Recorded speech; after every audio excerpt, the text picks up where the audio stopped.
o arquétipo não numerado do tarô. Geralmente as cartas do tarô chamam a atenção não apenas por sua beleza, mas também pela singularidade de suas imagens enigmáticas. Esta, para nós, são portadoras de uma simbologia que traduz a linguagem do inconsciente. Nesse sentido, pode-se pensar que o tarô, através da sincronicidade sistemática de suas imagens arquetípicas, possibilitam ao inconsciente lançar luz sobre aquilo que está no inconsciente. Por isso faz sentido pensar que as imagens simbólicas do tarô remetem aos arquétipos afirmados pela teoria junguiana. Tais arquétipos, portanto, são mistérios, ou melhor dizendo, são respostas às perguntas que o self precisa se apropriar ao nível do consciente. Nesse sentido, o mistério sobre o inconsciente e seus arquétipos sempre foi o maior objeto de estudo de Jung, 2000, o qual pesquisou a cabala, a astrologia, as obras de arte, as religiões e os símbolos impressos em oráculos com o objetivo de compreender a mente humana. Por isso, qualquer tipo de manifestação do inconsciente era de seu interesse. De fato, segundo Nichols, 2006, página 16. O tarô tinha sua origem e antecipação nos padrões profundos do inconsciente coletivo, com acesso a potenciais de maior percepção à disposição desses padrões. Era outra ponte não racional sobre o aparente divisor, o inconsciente e a consciência, para carrear à noite e dia o que deve ser o crescente fluxo de movimento entre a escuridão e a luz. Nichols, 2006. Usar acontece de maneira espontânea. Na verdade, por acontecerem de maneira inconsciente, é muito natural que não se perceba sua importância. Todavia, essas projeções, elas servem de ferramentas para o autoconhecimento. Como diz Nichols, contemplando as imagens que atiramos na realidade exterior como reflexos de espelho da realidade interior, chegamos a conhecer-nos. Em nossa viagem através dos trunfos do tarô, utilizaremos as cartas como detentores da projeção. Nichols. Seguindo a sugestão da autora, vejamos brevemente como essas projeções são significadas através do tarô de Marsella, 14. As figuras representadas nesse tarô, como já se sabe, são representações simbólicas. No entanto, como os arcanos retratam imagens arquetípicas, escolheremos apenas uma carta específica, a saber, o louco. O louco. Segundo Michel Foucault, na sociedade existe um princípio de exclusão que cria o sentido e o sentimento de rejeição e interdição. Isso, para ele, refere-se à oposição entre... Foucault narra que, desde a alta Idade Média, ser considerado louco era ser excluído, visto que determinados discursos não poderiam circular em meios aos outros. Por isso, quando algum indivíduo era considerado louco, isso acarretava a anulação da sua palavra, a validade de um contrato. Em contrapartida, muitas vezes, se atribuía ao louco certa oposição simplesmente por ele falar a verdade, em oposição a determinados assuntos, por falar sobre coisas escondidas no futuro, ou simplesmente por enxergar através de sua ingenuidade aquilo que os outros não podiam perceber. Foucault diz que, através que se reconhecia a loucura do louco, elas eram o lugar onde se exercia a separação, mas não eram nunca recolhidas, nem escutadas. Todavia, para o teórico, tudo isso hoje acabou, e a palavra do louco não é mais ignorada. Ela é aceita, pois leva à busca do sentido das ruínas de uma obra. A palavra louco hoje articula-se naquilo que se diz e escapa. O louco, que parece viver sempre isolado em seu próprio mundo, tem muito a dizer. O louco, no conjunto das cartas de tarô, situa-se entre os chamados arcanos maiores, os quais, já foi dito, somam um total de 22 peças. Mas logo de início há um fato curioso sobre essa carta. Ela não é numerada. O louco, no sistema numérico de tarô, possui a liberdade de transitar entre todas as demais, podendo inclusive, no momento, uma sequência qualquer das intenções presentes na dinâmica em desenvolvimento. Essa interrupção repentina ou perda do sentido dá o significado arquetípico, portanto, da carta em questão, o louco. No tarô, o louco é figurado como uma espécie de andarilho acompanhado por um cachorro. Ele carrega um cajado e uma pequena trouxa, aparentemente despojado, desatento, feliz. Ele segue sua jornada. Esse personagem tão comum representa o aspecto inconsciente da natureza humana e ignorar os valores sociais. Ele parece recusar uma vida de conforto, cheia de regras, pois sua única regra é ser livre. Sobre essa figura, Nichols diz que, através do exame de outras possibilidades, o louco terá escolhido seu estilo de vida mais conscientemente e, tendo feito as pazes com seu impulso oculto de bancar o louco, pode encontrar maneiras de expressar essa necessidade no contexto de sua vida atual. O louco é, portanto, o andarilho enérgico, ubíquo e imortal. É o mais poderoso de todos os arcanos do tarô, segundo Nichols. Por não ter um número fixo, é livre e estripolias. Com esse vigor, esse arquétipo atravessou séculos e segue mais vivo do que nunca como uma espécie de coringa nas cartas populares de baralho. De acordo com a autora, o coringa liga dois mundos: o mundo contemporâneo de todos os dias, onde quase todos nós vivemos a maior parte do tempo, e a terra não verbal da imaginação habitada pelos personagens do tarô, que visitamos de quando em quando. Nichols. É da natureza humana manifestar essa força inconsciente, esse louco interior que impulsiona para a vida para além dos limites da ordem social. Sem o arquétipo do louco, a vida pareceria monótona, sem graça, sem aventura.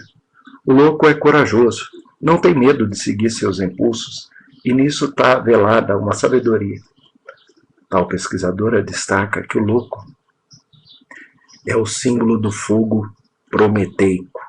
O louco arquetípico personifica o poder transformador que criou a civilização e que também pode destruí-la.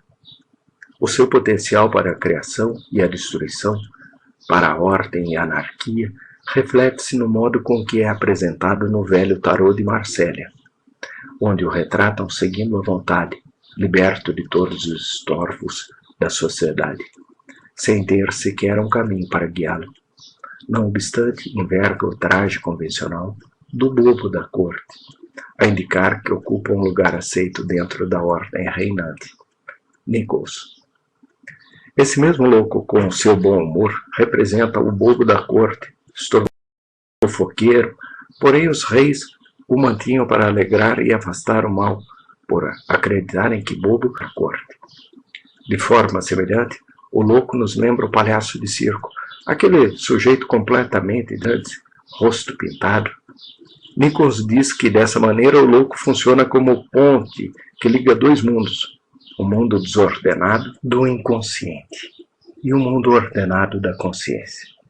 Por essas características, o louco muitas vezes é ligado ao arquétipo do embusteiro e ao arquétipo, do qual falaremos mais tarde. O momento em que o arquétipo do louco mais se evidencia na vida social é na juventude, quando o espírito se manifesta sempre jovial, livre de compromissos e responsabilidade, ainda de acordo com a teórica. E porventura, em reconhecimento tardio do potencial heróico da juventude, que a sociedade hoje tolera os trajes e o comportamento não convencionais e até a ilegalidade nos jovens. O fato de que muita gente mais idosa também está adotando as roupas e os hábitos dos moços talvez indique uma tentativa inconsciente de estabelecer contato em si mesmos com um potencial heróico não realizado. Nichols. Assim parece sensato admitir esse arquétipo como uma força oculta da vida. Reconhecer a loucura e admiti-la sem culpa é necessário em determinadas situações. Segundo Nichols, se permitirmos as boas-vindas do louco ao nosso mundo, então podemos aprender com ele a voar. Nos permitimos oferecendo salvo-conduto a viagens no que nos comprometemos em ajudar. No tarô de Marsella, a carta O Louco não é mesmo que nada. É interessante notar que o conceito de zero não existe no mundo antigo. Só apareceu na Europa do século XII. De acordo com os estudos de Nichols, a descoberta desse nada despertou a capacidade do homem de pensar. A partir dessa descoberta, criou-se o sistema decimal e, filosoficamente, concretizou-se o paradoxo de que o nada é alguma coisa, ocupa espaço, contém poder. Por outro lado, o zero possui a forma circular, e a jornada da vida também é considerada como circular. Parte-se da intuição inconsciente da infância até a sabedoria na velhice. No entanto, a ideia de círculo como início e fim de jornada, sugere Nichols, significa que o louco do tarô é o eu como prefiguração inconsciente do ego. O louco, portanto, representa a força, um instinto, um impulso, a individuação. O louco é a jornada inconsciente na busca do conhecimento. Jung, por seu turno, define arquétipos como uma tendência inata para gerar imagens com intensa carga emocional que expressam a primazia relacional da vida humana. Uma espécie de registro que todos carregamos e permanece submerso no inconsciente. Os arquétipos carregam ou revelam características particulares de cada indivíduo. Por isso, a partir da análise de símbolos e mitos, o teórico estabeleceu alguns arquétipos da personalidade, alguma espécie padrão de comportamento, imagens registradas no inconsciente coletivo, arquétipos que estão presentes na vida individuada, e um desses é o arquétipo do tolo, do trickster, do coringa, do palhaço, ou como é conhecido no tarô, o louco. O louco é, portanto, o símbolo da liberdade, a simbologia paradoxal que carrega o dom de se fazer rir até de si mesmo. Não usa máscaras, mas ajuda outros a livrar quem está condenado a ter. Melhor jeito de aproveitar a vida, dizem os sábios, é não se levando a sério. Carta de número 0, o louco, ou o andarilho. O princípio e o fim. A inconsciência, a vontade, o destino que ninguém sabe dizer, a ingenuidade, ímpeto. O louco pode indicar que uma nova aventura está para começar. Neutralidade, questiona padrões e a moral, disposição para o novo e o desconhecido. O louco também fala muito sobre encarar o eu, também a vontade de conhecer sobre o lado espiritual e místico. O louco está em uma eterna busca, muitas vezes nem ele sabe o que é. Em pergunta cujas respostas devem ser sim ou não, o louco sempre diz sim. O que o louco do tarô tem a ver com autoconfiança? Autoconfiança, aquela convicção que vez ou outra descobrimos em nós mesmos. É a afirmação indubitável da nossa capacidade de conseguir algo, uma certeza de que é possível chegar lá, seja onde e quando for.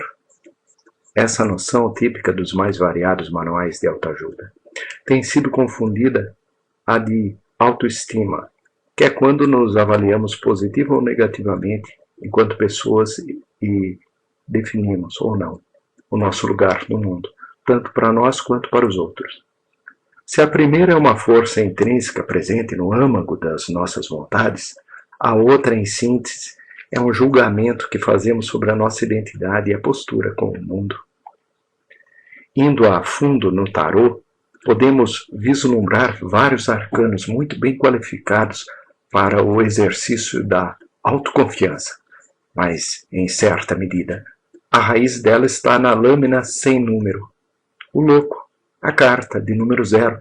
Sim, a mais descontraída figura do baralho, é também a facilitadora dessa convicção tão séria, capaz de mover montanhas de menos e medos e montanhas de bloqueios. É essa carta. O louco já saiu para você? O louco é aquele viajante ousado que desbrava os caminhos de acordo com a mais absoluta vontade. É aquele que sabe cada itinerário, por mais incerto que se mostre. É um genuíno presente da vida. Sabe quando você vê alguém totalmente ingênuo ou incapaz de se dispor a aprender algo extremamente absurdo ou difícil?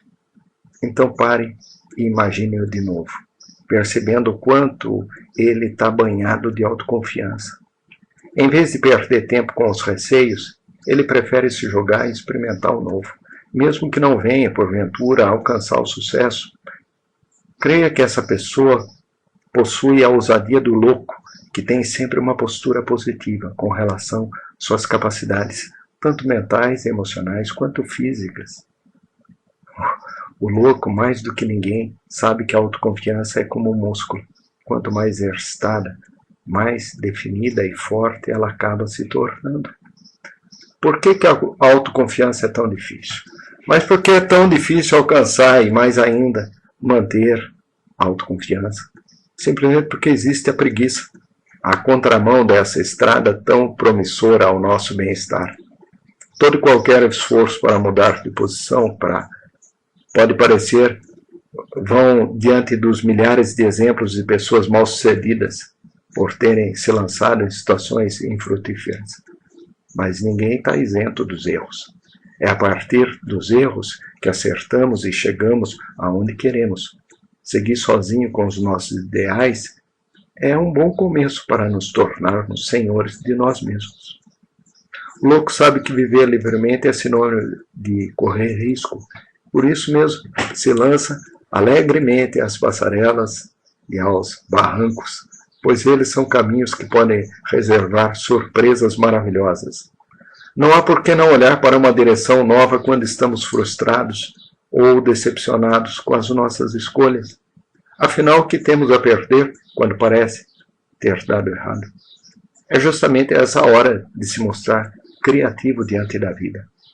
Criatividade não é descobrir uma fórmula mirabolante de sucesso instantânea para qualquer problema.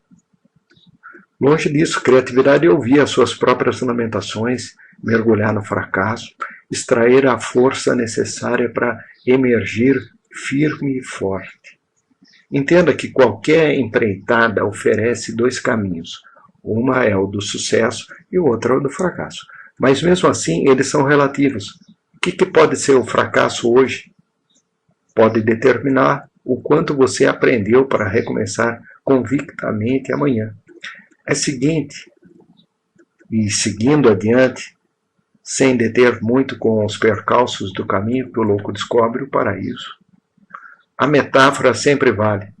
Se reconhecermos firmemente as nossas fraquezas e os acidentes de percurso, sem lamentá-los, então estaremos muito próximos de sermos autoconfiantes.